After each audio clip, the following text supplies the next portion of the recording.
Assalamualaikum warahmatullahi wabarakatuh. Gimana kabar kalian malam ini? Semoga kalian semua diberikan kesehatan dan dilancarkan rezekinya. Seperti biasa, pada malam hari ini saya akan menceritakan sebuah kisah mistis. Cerita ini adalah sebuah cerita nyata yang dialami oleh beberapa penduduk desa yang melihat arwah melati. Bagi teman-teman yang suka versi tulisannya, langsung saja kunjungi Twitter @desiprayogo01. Dan sebelum mulai ke alur ceritanya, saya ingin mengucapkan terima kasih untuk Twitter emak yang sudah mengizinkan untuk mengangkat ceritanya pada malam hari ini. Terima kasih buat teman-teman yang sudah subscribe channel ini. Terima kasih juga yang sudah like dan share kepada yang lainnya. Dan tidak lupa juga saya mengucapkan ribuan terima kasih buat teman-teman yang sudah meninggalkan komentarnya di video ini.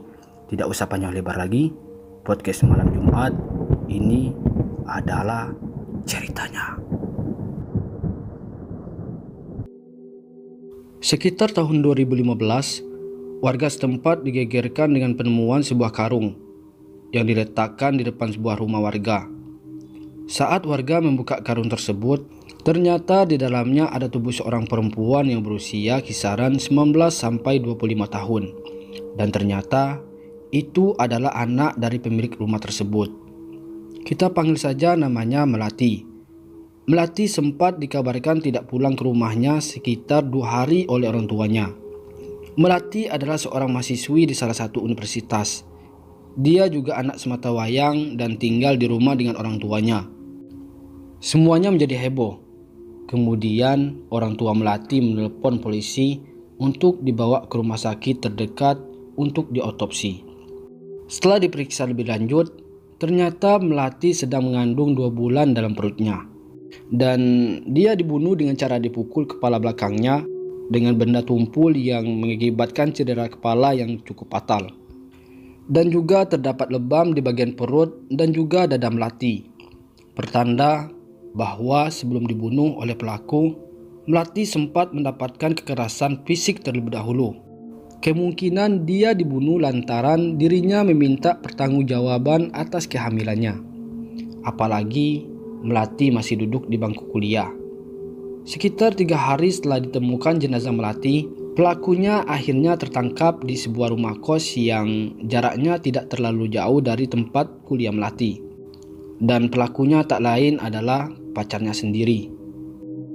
Ternyata pelaku membunuh Melati lantaran Melati selalu mendesaknya untuk segera menikahinya. Akan tetapi pelaku masih belum siap lantaran dia juga masih duduk di bangku kuliah. Karena terus-menerus mendapatkan desakan dari Melati, membuatnya hilang kendali dan tega menghabisi nyawa Melati yang sedang mengandung anaknya. Akhirnya pelaku ditahan dan diadili sesuai dengan tindakannya. Setelah diotopsi, jasad Melati pun diserahkan kembali kepada keluarga untuk dimakamkan. Melati dimakamkan di pemakaman warga dekat dengan rumahnya. Tahlilan hari pertama hingga 7 harinya pun digelar di rumah orang tuanya Melati. Ibu Melati masih terus meneteskan air mata, seakan-akan masih belum terima karena ditinggal pergi anak perempuannya. Dalam hati ibunya pun hancur, harapannya sirna. Tawanya hilang dan hidupnya tenggelam dalam rasa bersalah karena tidak bisa menjaga anaknya dengan baik. Hari demi hari, ibunya pun hanya menatap foto Melati dengan kedua matanya yang sembab. Ibunya selalu tidur di kamar Melati, seakan-akan ibunya masih ingin terus memeluknya dengan hangat. Ibunya masih tidak percaya dengan apa yang menimpa anak sematawayangnya itu. Seorang anak yang dibesarkan dengan penuh kasih sayang dan kehangatan yang tulus harus meninggal dengan cara seperti itu. Setiap hari ibunya selalu berkata, "Maafin ibu Mel, maafin ibu." sambil memeluk boneka kesayangan Melati di atas ranjang tempat tidur Melati. Melihat istrinya yang semakin hari bertambah terus kesedihannya, suaminya pun mengajak untuk pindah sementara di rumah saudara. Suaminya pun tidak ingin melihat istrinya terus-menerus mengutuk dirinya sendiri atas meninggalnya Melati. Beliau ingin sekali menghibur istrinya, tapi beliau bingung. Sebab menghibur hati seorang ibu yang hancur karena sepeninggalan anak yang disayanginya itu tidaklah mudah. Masih perlu berbagai proses agar dirinya bisa berdamai dengan keadaan. Tapi dengan support semua keluarganya, setelah 7 hari sepeninggalnya Melati, orang tuanya pun pindah untuk sementara ke rumah saudara di kota lain. Tujuannya untuk menenangkan pikiran ibu Melati, karena hampir setiap hari ibunya selalu berusaha ingin mengakhiri hidupnya dan ingin bersama dengan anaknya yang dicintainya. Hampir semua ibu di dunia ini tidak ingin berpisah dengan anaknya, tapi apalah daya jika takdir sudah berkehendak lain. Saya sebagai narator podcast Malam Jumat dan tim dari Twitter Emak mengucapkan turut berduka cita, semoga arwah Melati ditempatkan di tempat terindah di sisi Allah dan dilapangkan kuburnya. Kita percaya Melati adalah anak yang baik. Semoga pelaku diberikan ganjaran yang setimpal dan semoga pelaku bertobat kepada Allah. Akhirnya rumah Melati kini menjadi sepi. Rumahnya kosong dan semakin membuat suasananya menjadi merinding. Tak jarang juga warga lebih memilih untuk memutar arah dibandingkan harus melewati depan rumah Melati. Di situ juga masih tertempel garis polisi berwarna kuning. Seakan-akan garis itu berbicara bahwa di depan rumah itu pernah ditemukan sebuah mayat. Hingga kejadian pun mulai terjadi di sekitar rumah Melati. Kebetulan tak jauh dari rumah Melati terdapat sebuah lapangan bola. Di suatu hari ada 7 orang anak yang sedang bermain bola setelah Isya. Tiba-tiba salah seorang anak tidak sengaja menendang bolanya jauh hingga keluar dari area lapangan. Ketika dia berjalan mendekati bola, anak itu melihat dengan jelas sosok Melati berdiri di depan pagar rumahnya sambil melihat anak itu. Wajahnya pucat dan matanya sembab sambil menggunakan baju putih panjang yang lusuh. Terlihat darah merembes dari bagian perutnya dengan rambutnya yang terlihat acak-acakan. Anak itu langsung teriak sekuat yang dia bisa. Tubuhnya hanya bisa berdiri tegak hingga ada seorang warga yang menghampirinya karena mendengar teriakannya. Barulah dia tersadar dan menangis tak henti-hentinya.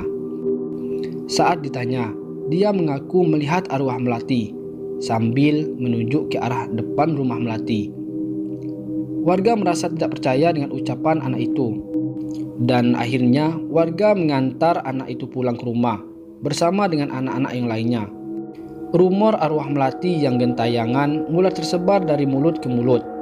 Hingga beberapa warga yang lain ada yang percaya dan ada juga yang menentang rumor tersebut. Demi menghormati keluarga Melati yang masih berduka.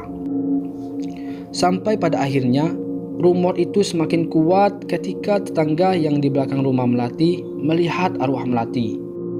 Tetangga belakang rumahnya ini awalnya tidak memiliki firasat apa-apa dan juga tidak menanggapi serius rumor yang beredar.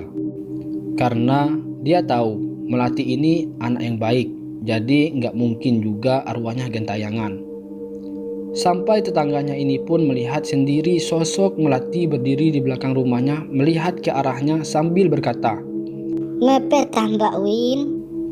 "Lagi jemur Mbak Win." Perkataan yang selalu ditanyakan Melati ketika sedang berada di belakang dan melihat Mbak Win sedang menjemur baju. Setelah melihat arwah Melati, Mbak Win merasa percaya nggak percaya dan dicampuri dengan kebingungan.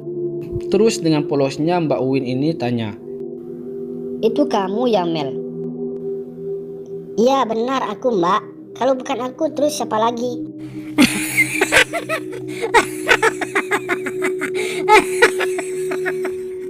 sahut hantu Melati sambil diiringi suara tawa.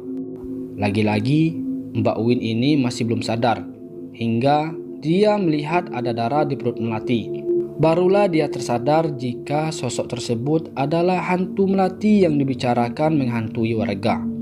Mbak Win langsung teriak memanggil suaminya. Dan tak lama suaminya pun langsung menggendong tubuh Mbak Win untuk masuk dalam kamar. Suaminya pun langsung menegur istrinya agar menjemur bajunya di depan rumah saja. Dan sejak hari itu pun pintu untuk akses ke belakang rumah ditutup kayu sama suaminya. Kejadiannya itu sekitar jam 8 malam dan saat itu Mbak Uin ingin menjemur popok anaknya yang baru saja dia cuci. Kali ini ada kejadian lagi yang dialami oleh penjual bakso keliling. Penjual bakso ini habis libur 1 bulan karena harus pulang ke desa dikarenakan ibunya meninggal. Jadi penjual bakso ini kita panggil saja namanya Dodi. Tidak tahu berita tentang pembunuhan yang dialami oleh Melati. Mas Dodi ini tetap berjualan seperti biasanya hingga tiba giliran dirinya melewati area rumah Melati. Dia merasa ada yang aneh depan rumah Melati. Rumah ini terasa sepi sekali, tidak seperti biasanya. Tapi pikirannya tidak berpikir yang aneh-aneh dan terus lanjut berjualan di depan rumah itu seperti biasanya. Mas Dodi terus berjalan mendorong gerobaknya dengan sesekali memukul mangkok dengan sendok sambil berteriak, "Bakso, bakso, bakso." Tiba-tiba langkah Mas Dodi terhenti ketika ada suara yang memanggilnya. Bakso, Mas. Dan saat dia menoleh, ternyata sumber suara tersebut adalah suara Melati yang sedang berdiri di teras rumahnya. Dari teras tersebut, sosok Melati ini pun teriak, Bakso, Mas, kayak biasanya ya. Nanti antar ke dalam. Siap, Mbak. sahut Mas Dodi. Melati adalah salah satu pelanggan bakso Mas Dodi. Jadi seperti biasa habis Isya, Mas Dodi lewat depan rumah Melati. Ini sekitar jam 7 malam sampai setengah 8 malam. Melati selalu suka membeli baksonya untuk makan malam. Mas Dodi langsung membuatkan pesanan Melati seperti biasanya. Setelah itu, dia langsung mengantar masuk ke rumah Melati. Ketika dia ingin memasuk, ternyata pagarnya digembok dari dalam. Mbak Mel, iki lo baksone. Karena teriakannya semakin lama tidak ada sahutan sama sekali, dia pun semakin memperkeras suaranya hingga tetangga sebelah rumah Melati pun keluar, yaitu Bu Wina. Bu Wina ini langsung menegur Mas Dodi dengan berkata, Masnya ini ngapain di situ teriak-teriak sambil bawa bakso? Orang di rumah itu nggak ada orang sama sekali. Mendengar itu Mas Dodi kaget dan menjawab, Loh, itu nggak mungkin Bu Win. Orang Mbak Melati baru saja pesan, makanya ini mau tak antar ke rumahnya. Lah, mendengar itu Bu Wina pun kaget. Terus Bu Wina langsung menarik baju Mas Dodi ke depan rumahnya. Mas, Melati itu sudah nggak ada 2 minggu kemarin. Sekarang giliran Mas Dodi yang kaget. Nggak ada gimana Bu Win? Dia sudah meninggal, Dodi. Mayatnya ditaruh di dalam karung, terus diletakkan pas di depan rumahnya.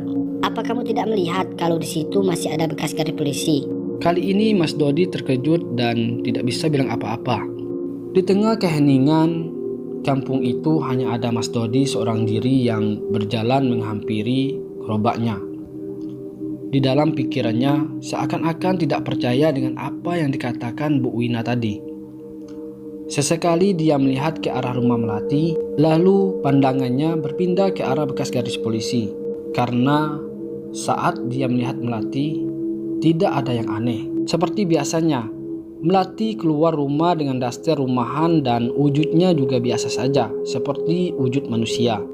Tiba-tiba, bulu kuduknya pun merinding di sekutur tubuhnya. Serasa ingin segera pergi dari tempat itu. Pas waktu ingin memutar gerobaknya, terdengar suara Melati yang berteriak dari dalam rumah, Mas Dodi, endi baksoku?